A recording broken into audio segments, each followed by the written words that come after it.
Have you ever wondered how a small island far away became a place where everyone speaks English?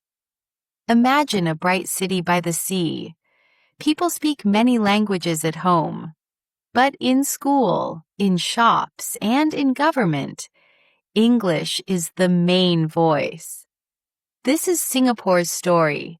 It is a story of change, hope, and hard work. Hello, my friend. Welcome to the Selfware 5.0 podcast. I am so glad you are here. This episode is a calm, warm story. It is a story about people learning and growing together. Think of it as a gentle walk at sunrise, a quiet moment where you feel inspired. We will share a powerful story today. It might help you find hope, courage, or a reason to keep going. Maybe you are learning English right now. Maybe you feel small and unsure. That is okay. This story is for you. Please stay, listen, breathe, and feel. There is no rush. Just relax. Take a deep breath in. Let it out slowly. Feel the calm. In this story, a country learned English, and we will learn how. By the end, you will see that you can learn too, step by step. This is gentle. This is kind. Once upon a time, a long time ago, Singapore was a place of many tongues. People there were Chinese, Malay, Indian, and from many islands and lands. They spoke Chinese dialects, Malay, Tamil, and more. The island was a busy trading port. Sailors and merchants from all over Asia came to buy and sell. Each had their own language. In those days, a common trade language was a mix of Malay and Chinese called Bazaar Malay. It helped people from different groups trade goods. But British rule changed everything. In 1819, the British built a port in Singapore. British officers, traders, and workers arrived. They spoke English. They set up schools that taught in English. Over time, English became part of daily life for those living under British rule. The British brought roads, laws, and a new language. Many people learned to speak English so they could talk with the new leaders. When Singapore became independent in 1965, its leaders made an important decision. They chose English as the main working language. Why? Because there were many ethnic groups in Singapore. There were people of Chinese, Malay, and Indian heritage. If they all spoke their own mother tongues, it could be hard to communicate. Choosing one language for all united the people, and English was seen as a modern international language. In fact, English became the main language for government, education, and business. Singapore's first prime minister said this was needed to help the country grow.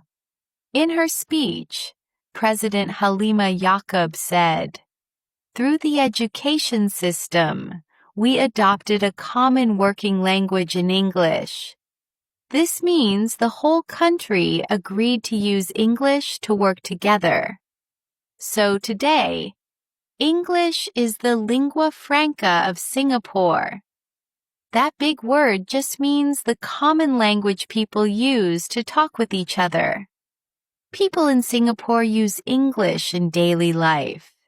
It is the main language of government offices, schools, media, and business. You might see streets and signs in English. In fact, almost every sign in Singapore is in English. All students learn in English at school. But don't worry, they still kept other languages too. Singapore chose 4 official languages: English, Chinese, Malay, and Tamil. Malay is the national language, as a symbol to honor the Malay people. Yet, in practice, English is how people speak to each other most of the time. You will hear Singlish, Singaporean English in homes, a mix of English with bits of local flavor, just like how locals say la or kiasu. But in formal situations, plain English is used. Think about a city where your friend might speak Chinese to their mother, Malay to their grandmother, and English to their boss. You might do this too. Use your local language at home and English at school and work. That is exactly how Singapore works. In Singapore's classrooms, children gather around colorful books and stories. They listen and read in English. They learn through songs, games, and stories. Here, a child finds the magic of reading under a soft lamp, learning English step by step. This is the Singapore way, making learning gentle and fun. Singapore's leaders knew learning a language is not always easy. They also knew students should not forget their roots. So they made a bilingual policy. This means every student learns two languages, English and their mother tongue. For most Chinese Singaporeans, the second language is Mandarin Chinese. For Malays, it is Bahasa Malay. For Indians, it might be Tamil. Children go to school and learn all subjects in English, but each week, they also have classes in one of these other languages. This policy makes each person bilingual. A kid could be reading an English storybook, then later practice writing Chinese characters. This is a lot of work, but Singapore found ways to help everyone succeed. Teachers learned special methods to teach English from a young age and to mix it with local culture. They did not want to lose Malay or Chinese or Tamil, but they made English the strong bridge between all the groups. Teaching methods in Singapore are very creative. One famous program is called Stellar. Stellar stands for Strategies for English Language Learning and Reading. It is a fun, interactive program for young kids. Imagine a big picture book being read aloud by the teacher. Children follow along and see bright illustrations. Then the teacher asks questions, lets kids discuss, and teaches new words found in the story. They play word games, act out parts of the story, or draw scenes they liked. Stellar mixes explicit instruction. That means clear lessons with stories and reading. For example, a teacher might show a sentence and explain its grammar or phonics, how letters sound. Then they return to the storybook and let students read or retell a part of the story. This way, kids feel they are playing and using English naturally, not just doing boring drills. By reading many stories, children ignite a love of learning and get confidence in English. Another method is having kids do writing projects about what they like. Maybe a student will write a letter or draw a comic about Singapore. This helps them use English actively. They learn by talking with friends and with the teacher. They make mistakes, but that's okay. Mistakes are just steps in learning. In short, Singapore made English learning part of the culture. In every level of school, from primary to secondary, teachers use games, songs, and technology. They teach basics like grammar and vocabulary clearly, but they always put it in fun contexts like reading or speaking activities. The goal is to make students think and use English, not just memorize rules. Let me tell you about Ms. Lim, a gentle teacher in a Singapore primary school. Each morning, she begins by reading a picture book to her students. The children gather on the rug around her. They listen as she speaks slowly and clearly. She uses funny voices for the characters. The kids giggle and hold their excitement. After the story, Ms. Lim picks a word like adventure and writes it on the board. She shows the students what it means with a quick, simple explanation. She then asks, "Who can use adventure in a sentence?" A little boy, afraid at first, tries, "I have an adventure in the park." She smiles and gently corrects him. "I had an adventure in the park." The room is kind. No one laughs. The boy feels proud he tried. Then Ms. Lim splits the class into groups.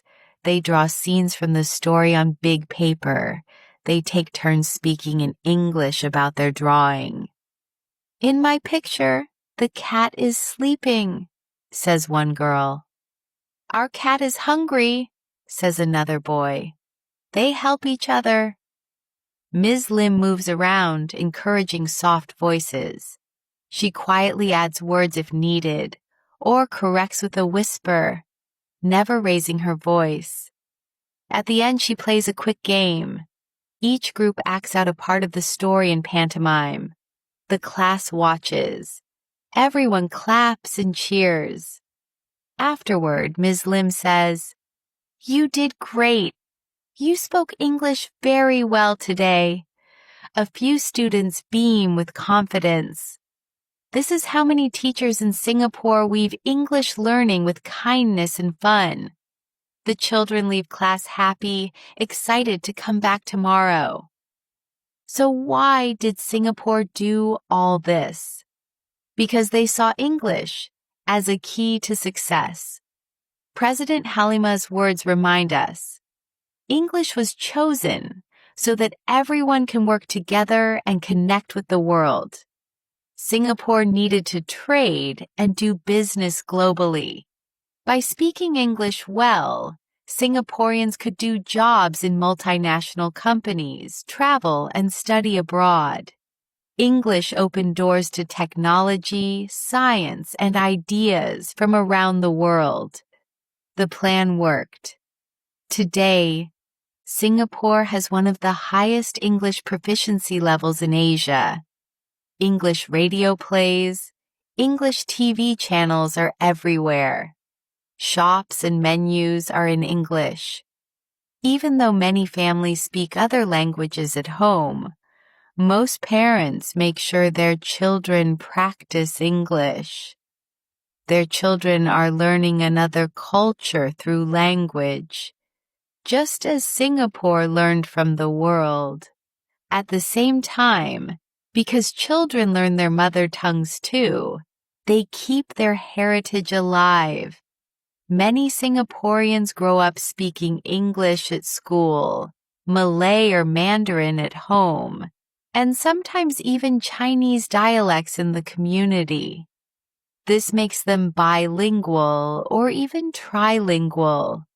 It can be hard at first, but with practice, they become experts in languages.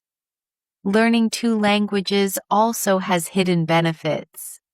Studies in brain science tell us that bilingual people often have better memory and problem-solving skills. You might not know this, but when you learn another language, your brain grows stronger. It is like exercise for your mind. For example, children who switch between Chinese and English can train their focus. When they read an English story and then speak Chinese at home, their brains learn to switch easily between ideas. This mental flexibility helps with school, work, and life. Remember this: Learning languages can make you smarter. It might feel tough, but every new word, every practice, builds a stronger mind. Just like going to the gym strengthens the body, using English daily strengthens the brain. The people of Singapore know this well, and they have learned to use it as a strength for the whole country. Now let's look beyond Singapore. Other countries have taken different paths, but each story teaches us something. Consider Malaysia, a neighbor of Singapore. Malaysia also has many ethnic groups, Malays, Chinese, Indians, and others. Its national language is Malay, Bahasa Malaysia. After independence, Malaysia decided Malay should be the glue language. English became the second language. Malaysian children learn English too, but Malay is the focus. The government even started a policy called MBM-MBI, upholding Bahasa Malaysia and strengthening English. They want people to speak both well. In Malaysia today, many people are multilingual. They speak Malay, their mother tongue, and English comfortably. The choice was different from Singapore, but both countries care deeply about language education. Singapore put English first, Malaysia put Malay first. Each country made choices to serve its people. This shows us there is no single right way. What matters is helping people learn. Now look at Vietnam, where millions are learning English as if it were a second official language. In 2025, Vietnam's leaders set a goal. By 2035, every student in Vietnam will study English from grade 1 all the way through high school. They even say English should be used in daily school life and in teaching other subjects. Their plan sounds a bit like Singapore's, using English widely to connect with the world. But Vietnam still has Vietnamese as its main language at home and in society. They face challenges, finding enough good teachers, updating textbooks, and giving children time to practice. But they are inspired by places like Singapore and want to do big things with English.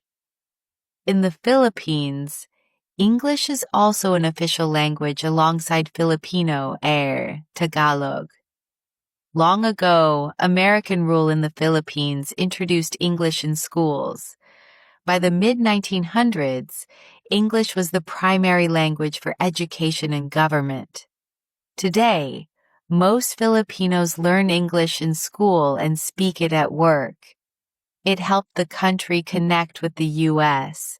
and other English-speaking markets.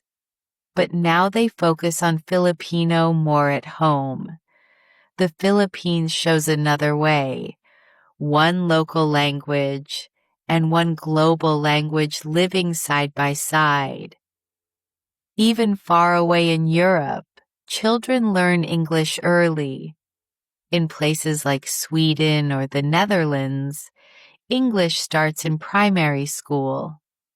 Though these countries have their own strong local languages, almost everyone speaks very good English.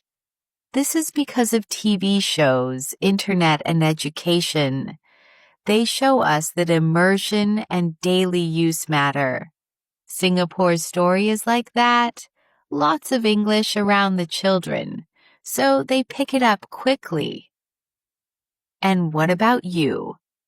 You might be living in a place where English is not the main language. Maybe English is a subject in school, or maybe you only see it on the internet. But listen to this. You have the power to learn. Singapore's journey teaches us, when a nation works together and uses the right methods, even adults and beginners can become fluent over time. If small children in Singapore can become fluent by high school, so can you. Maybe even faster, because you have books, phones, and videos to help you. This story of Singapore is also a personal story. It reminds us that learning and growing is always possible. No matter where you start, if you keep going bit by bit, you will improve. Think about young Lee from Singapore. Lee grew up speaking Hokkien at home. At school, he sat in an English class. At first, he only knew a few words. Hi, yes, no. The letters felt strange on paper. But his teacher read him picture books, and his mom watched him progress with pride. Every night, Lee practiced a little English on his phone, watching cartoons with subtitles. Day by day, I don't understand changed to I understand. You are that Lee or that Lee to be in your own story. Right now, maybe English feels hard. Maybe you are shy. That is okay. It will be okay. When Singapore began this journey, English was new and hard too. Slowly and surely, it became normal for everyone. And you have that possibility too. The great leader Nelson Mandela once said, "Education is the most powerful weapon which you can use to change the world." Imagine what he would say about learning a new language. Learning English can feel like a very powerful change. It is a tool that helps you connect with people everywhere. A Vietnamese education official said it well. Speaking and learning foreign languages, especially English, is a crucial tool for deeper integration with the world. Yes, it is. When you learn English, you make the world a bit smaller. You might talk to someone on the other side of the globe. You learn about ideas in science, art, and culture that English shares.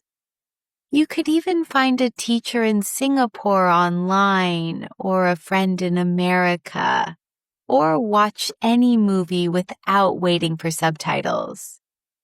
Here is some practical advice, like bits of wisdom. One word at a time. Start small. Learn greetings and basic phrases first. Just one new word each day is fine. Soon you have a little dictionary in your brain. Use your surroundings. Label things in your room with post-it notes in English. Change your phone's language to English for a little challenge. Listen to an English song and follow the lyrics. Every small step adds up. Read stories. You know how Singapore children love stories? You can too. Find English stories for learners. There are even stories written in easy English. Each sentence they read strengthens your understanding. Speak even if you make mistakes. The puppet in us often feels scared to speak, but when Singapore kids spoke wrong, teachers gently helped them fix it.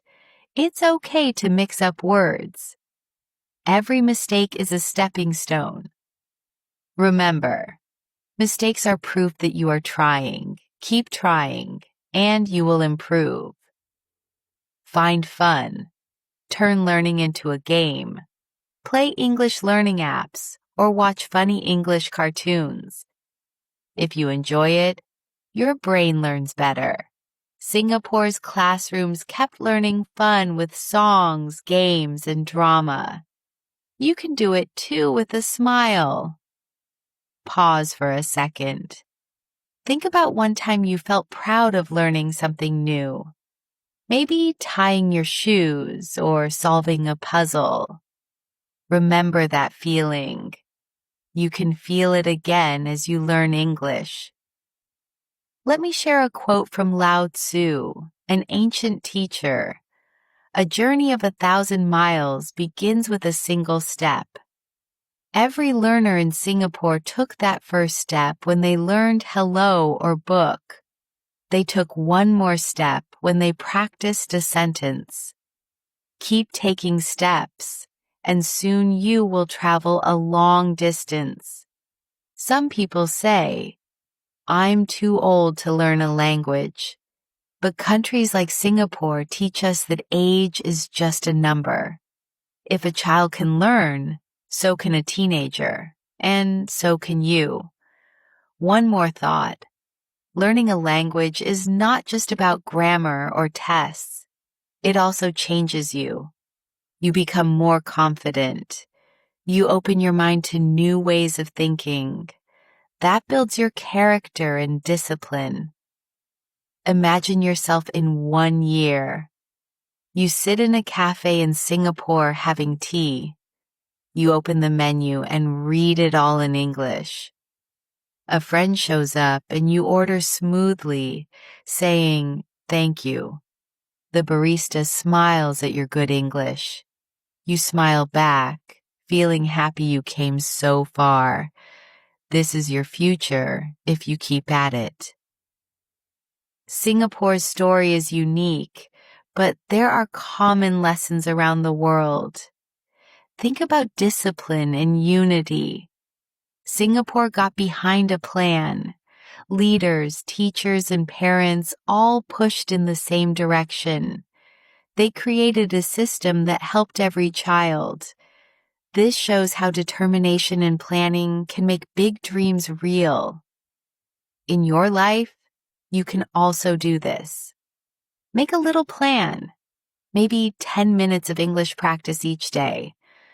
One new word daily. Over a month, you will be so much better. It works. Just like how a school year of learning made Singaporeans fluent. And if you ever feel lonely or stuck, remember other learners around the world.